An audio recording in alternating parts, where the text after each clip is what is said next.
Howdy guys, Red here with Raíces Vivas, ranch foreman here, and I'm sitting here with David Casillas, the CEO of the nonprofit, and we have a few things to talk about. So, David, what did we get into to this fine morning? Quite a lot of things. So, last few days we've been really active and got a good flow about activities in the ranch. We completed one side of the barn. We also have done some work with the sheep. Yeah. We shear them, which was a challenge. Yes. But it's we got to do it before, because they're already losing their wool, Yeah. Might as well do it.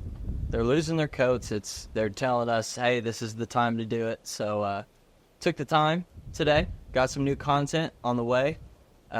Fortunate enough to have Marcos out here helping us. Yeah. It's a good day to get out there. Yeah. Shout out to Marcos, always coming through. The Shouts best out there. Yeah. So, another thing that we did, Red, was clearing around the pond, because we've been experimenting a lot of dead branches around and then seeing more snakes and critters. So we don't want to create a complete habitat that we cannot even get in there. So. Yeah.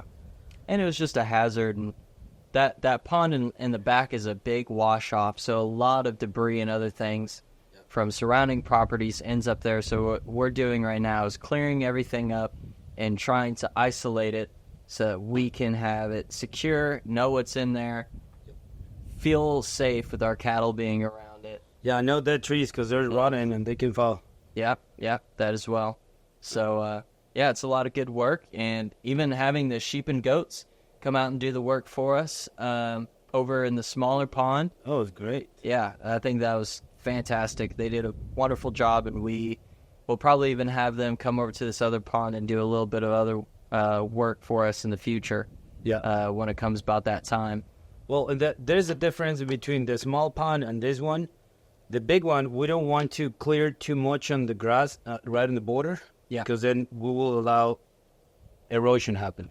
That's true. So we want to create some good roots. We'll bring them 1 day or 2 days, but we don't want them to clean just like the other one, because they clean it to the bare ground. Oh yeah, which we needed it, but the other one, since we're bringing the tractor out anyways. Exactly. Yeah. So that's been done, and then so something that after my trip to Mexico, which I know that you're eager to hear about. Yes, I would love to hear more about it. I'm guys. sure everybody would love to know what you're up to in Mexico.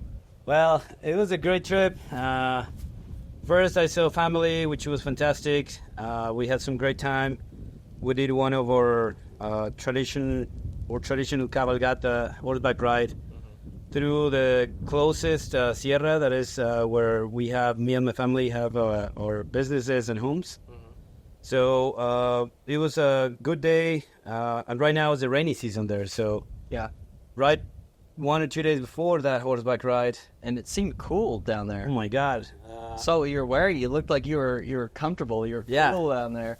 Yeah. So during the day it was 80 degrees. Yeah. Cloudy, and then it might have gotten to 85 some days because it was warm, but it wasn't that bad. And then at night it was in the 60s. Yeah. So it was really, really nice. Did y'all get some rain while you were there? Yeah. Well, I was there. The first day that I got there, we got a big storm. I guess I brought it in. Yeah. Brought the storm with you. Yeah. And said, I bring rain, prosperity. Yeah. It was nice. And then I think 2 or 3 days after, we got some more rain. That was really nice. And then, but another thing that I did while being there, I visited some. So Raíces Vivas started one of our biggest projects was working with agave, the endemic trees, as well as native grasses, including livestock. And you shared some of that on your personal page, didn't you? While you were writing, you said, "This is my friend's property. Yes, with some agave." Yeah. So, if I'm not mistaken, it's Diego Casillas, Noel Casillas. And then he is a agronomist.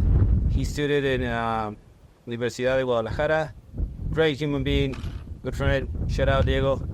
So he did planted some of the blue agave, and it was nice. I'll share some photos with you so you can see how he adapted, whether intentionally or unintentionally, the result is great. Yeah. Because we have the plants of the blue agave surrounded by native grass. So I think the next step, and something that I would recommend if he hasn't thought about it, is bring some livestock. Bring some either sheep or goats that can eat up that grass, but not the agave plant. Yeah. So like that, you are promoting a good soil health because you are adding natural fertilizer to the soil by the droppings of the animals, and then you keeping all of the weeds in control. Yeah. So that was really nice to see. I think projects like that needs to be more promoted. Advertised and shown. And, Yes. Yeah, exemplified out there. But then it gets to, I guess, the challenge because he's a small producer with not so much land, but then you have also larger producers that they have hundreds of hectares of blue agave. And unfortunately, what they do, they use chemicals to just, kill the weeds, but they kill everything on the ground. Yeah. How do they get the water out there for their agave plants? Well, the way that you do it, you plant it before the rainy season. So, because agave is a succulent, so they don't need much water. They get the moisture by the night or whatever is available in the atmosphere or the environment. But you plant the new ones, the baby or the hijuelos or the ones that you got from your greenhouse, from seed. You plant it before the rainy season, so by 4 or 5 months, they're established. Yeah. So they can go on with no irrigation. However, if you allow the natural grass, the native grass, grow around it, that means that you're gonna have more moisture for the plant to absorb and grow faster. So that's something that a lot of people don't like, because they traditionally they used to see fields like hundreds of hectares, just blue agave. blue agave, exactly, Yeah. and bare ground. So the downside of it is that you are creating massive highways for the water, rainwater, that happens during the 2 to 4 months of the season. So imagine all of this water that is falling, nothing to stop it. Just a lot of runoff. Exactly. Yeah. So before you used to have plantations of agave on the hills. That's why the Like a terrace almost. kinda, yeah. So you create the terrace with the agaves, and then you plant them on contour of the hill, not on the So as that runoff down the mountain, that blue agave is exactly. preventing it and sucking it in. Yeah, you have like little terraces on the plantation. But nowadays, I don't know why they're doing it the other way. Instead of like horizontally to the hill, they do it vertically. So it's just like a ramp. So it's just Exactly.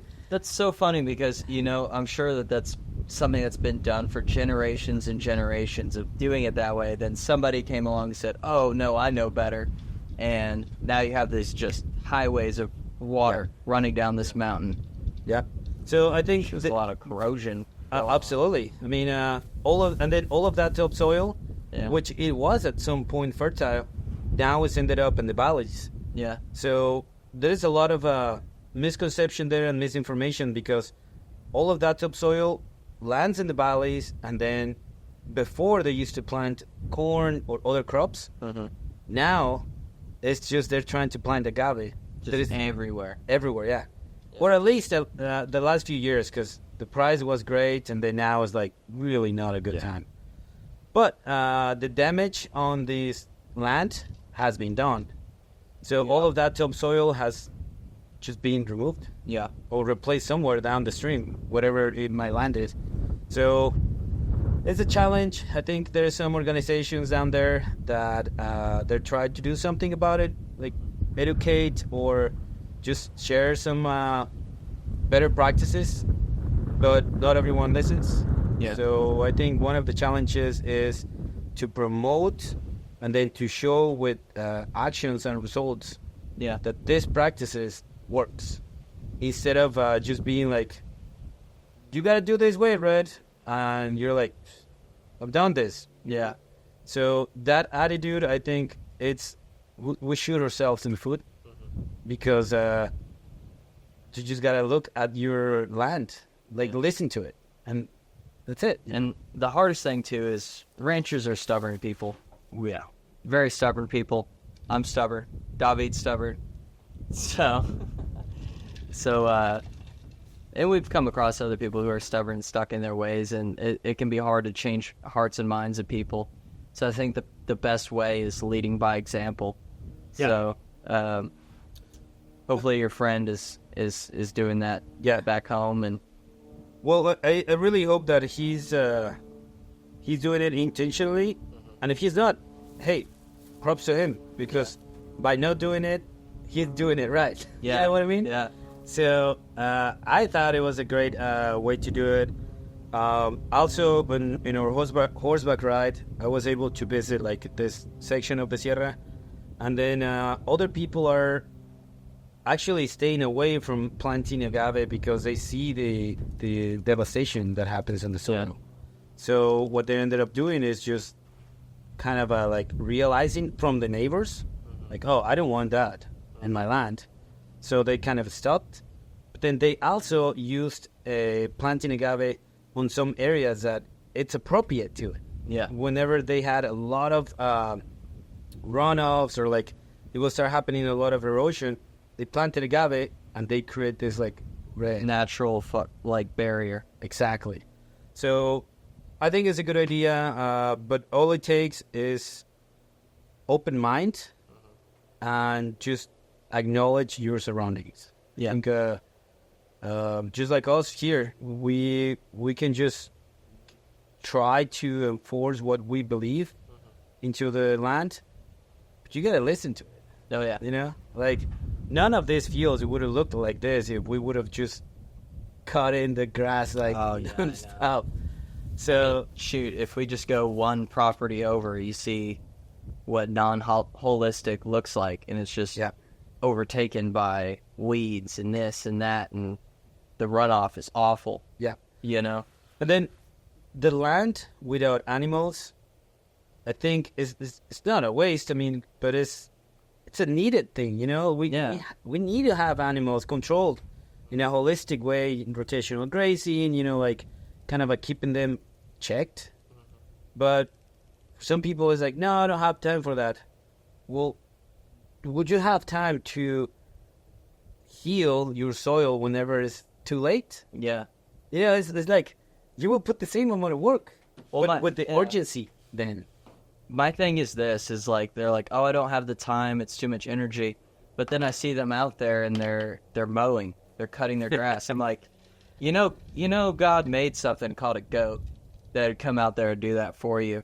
And then the beauty is, you know, you could slaughter it and have food as well. It's like, you can't eat this pasture, so why have it? Why have this big pasture? You're not riding a horse through it. You're not grazing anything on it. You know, you're not growing any crops. Yeah. So why are you sitting out there cutting it? But then you say you don't have the time for animals. Another thing, right, especially like how the farmland is shrinking. I think that's something that we need to keep an eye on, because golly, man, like farmland, ranch land is rapidly disappearing. Yeah. So, golly, whatever is left, we gotta be really efficient and protective over it. And then just make sure that we show with good practices how it looks like. Yeah. Because, like you said, nobody's gonna listen to us if they come on here and they see a property exactly there's a mess. It's like, no. Yeah. What you guys do is not working from you. Yeah. That makes sense. Yeah. But I think if we can achieve and work on making something that is actually like something great and an exemplary ranch that's practicing holistic, you know, agricultural practices. Yeah. Yeah. So, because the goal would be ultimately all these people I'm talking about with, you know, property, it's just they're going out there cutting it, lease it to us. Yeah. Let us come out there. That's another thing. And this is very important. Actually, I was thinking about this the last few days. You know how people says there is no young people that cares about the land. Yes. Call us, Call us. please. We will take care of that. We'll make a deal with you, and then we'll take care of the land. We want to work with the land. We want to, bring it into our team. Yes. Because she's alive. It's alive, and then can be very generous to us if we treat it well. Mm-hmm. So, to everyone out there that says, "Oh, the young generation cannot do it or don't do it well," amigos, we're here. Yeah. And just like us, there's many other people out there that are trying to do the job. So if you don't have the manpower or the physical power Or the know-how. or the know-how We can bring that. and resources, we're kind of a dependent on donations, so we can't say that. But everything else, we can bring that. Yeah. And we can just work with you. So if you're elder age or something like that, we got the twins, Yeah. we can get out there. Las máquinas. Las máquinas. So About 'em. I think there is something here to be learned, and everyone that wants to come out and learn what we're doing, whether it's somebody just starting, whether somebody that is experienced, or even if you already have a operation, come out here or let us know. We'll be happy to visit or to welcome you here, Yeah. because just like the soil, we need to create a red of like a membrane of knowledge and like producers and be all connected and A share. network of people who are involved in this lifestyle and Yeah. or want to be involved in the lifestyle. Yep, You know. absolutely. So we can do all of that. And then going back with something that you mentioned about like goats and sheep, I think they're great. There's some ways to do it. We were able to find funding to fence our property with some 4x4 fence wire that we're not concerned if they get out. But in the early days, or like 10, 20, 100 years ago, the shepherds were that people that contained the sheep. So, I don't know, like in some major land, well, maybe you will need to hire somebody to get out there, Yeah. Be out there with them, making sure they're in the right spots. You Exactly. know. Oh yeah. So it's all about like kind of a sitting down and using like this approach of like what would be the best way, but also what would be the best way for me, but also what would be the best way for the land. Uh-huh. And then if you include livestock, what would be the best way for the livestock? Yeah. I think cattle are great, man. Cattle are so great. I love our cattle. And if anybody asks, what should I put out here? Cattle. Put cattle there. Sheep and goats are great, but they Okay. can only do so much Yeah, and for so much reward. and they're so demanding too.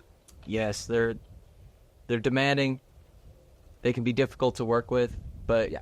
But if you got a few good head of cattle who listen to you and know the routine, and even if you don't, it's easy to show them because they're food motivated. You Exactly. know? So Yeah, and especially here that we're making them non-selective. yes, yeah, So they'll be just, grazing wherever they can find. yeah, So, and then we just add some supplements whenever we see them like a little funky. So our goal, never is really. true, but our goal is meat. Yeah. So we're growing the livestock for meat, and then we have two females, Uh-huh. Leanne and Irene. Irene. Yeah. So in the cattle industry, there is two, I guess, they always ask me when I was starting, and even my brothers and other people, what is it that you want to be on, reproduction or meat? Uh-huh. And we are 80% meat in the ranch here in Raíces Vivas, and then 20% reproduction. So we only have two reproduction cows and 8 bulls. Yeah. Which, what do you think? 2 of them will be ready to process soon? Yeah. Yeah. Two. Think so, right? Yeah. Bullseye and Boss Hog. Yep. Yeah. Yep. And Our then, two biggest bulls. so we discussed a few days ago that we're gonna do a demonstration on they always being grass fed. Yeah. So we're gonna do grass finish. Grass finish and then grain finish. Exactly. So Yeah. 1 and 1. So we can examine the marble, see the fat content, how it changes the meat. Absolutely. Yeah. And then that doesn't mean that we're gonna use just any grain. We're gonna go for some organic certified mix that we're gonna find from a local meat store.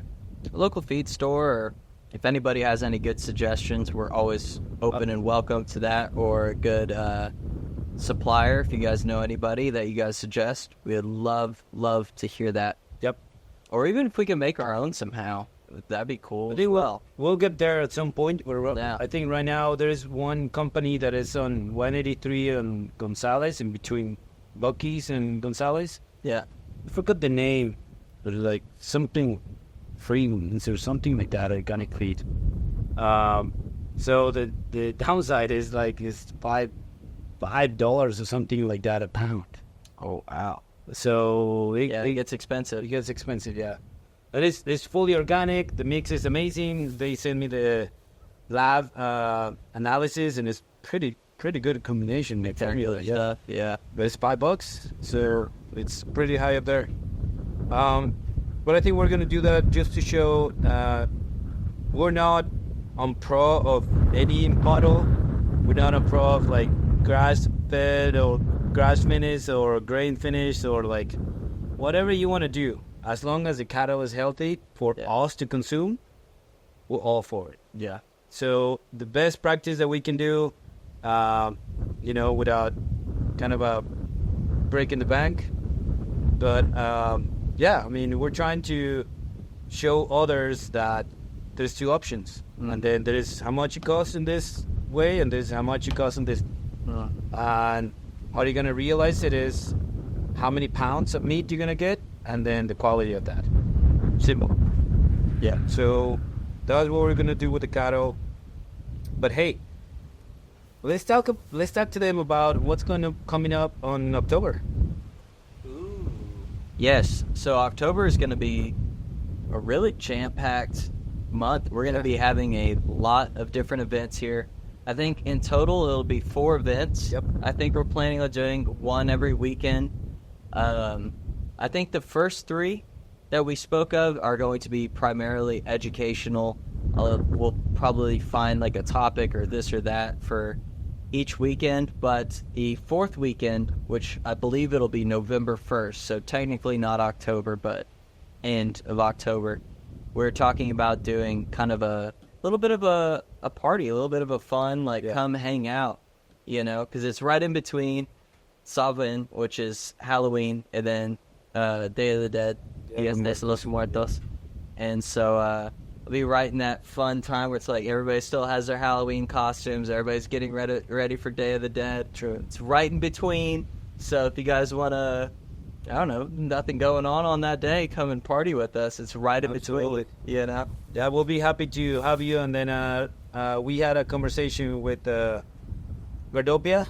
Yeah. So one of those weekends, I believe it is 26th, something like that. Stay posted on the channel and our social media. But we have just one day of Gardopia's visiting us. Okay. So we're gonna do a camp trip, and then just like some work around the ranch, some eat around the ranch, and then just kind of be out here, for those city folks. Yeah. was Them them city folk. Come on down, you city folk. You guys can come and enjoy just like a day in the ranch. We're gonna have some, food, refreshments, and of course you need to bring your tent. Yeah. Bring something. Yeah. So we won't have enough tents and sleeping bags for everybody, that's for sure. No. We're going to have some fires. We're going to have some music by this guy. And then I could just do some like storytelling. But yeah, Get out the flashlight and tell spooky stories. I'm good at it. Oh yeah, I'm good at it. But yeah, I mean, super excited. I think October is gonna be pretty busy for us, pretty much every weekend. And October 16th is the birthday of this amigo. it's my birthday, y'all. I'll be 26 years old. Yeah. And this could be fun. Because I don't know, I'm 26 in a new state, celebrating with new friends, new people. You know, it's gonna be fun. It's gonna be good. So his birthday is gonna be in the middle of the week. So we might do something.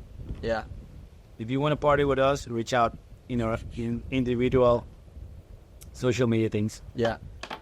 But after that, on the weekend, we're gonna be here. So if you wanna wish Red some happy birthday and come and cheers with him, Bring me a carrot cake.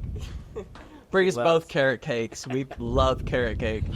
So, but yeah, I think I'm super excited to celebrate you and as well. I cannot get tired of saying that I'm really grateful that you're here. Thank you, Brett. I'm super happy that you're the ranch foreman. You take care of everything while I'm here or away. And yeah, I couldn't imagine having anybody better than you, brother. I appreciate it. I'll drink to that. Slanjava. Good health to y'all.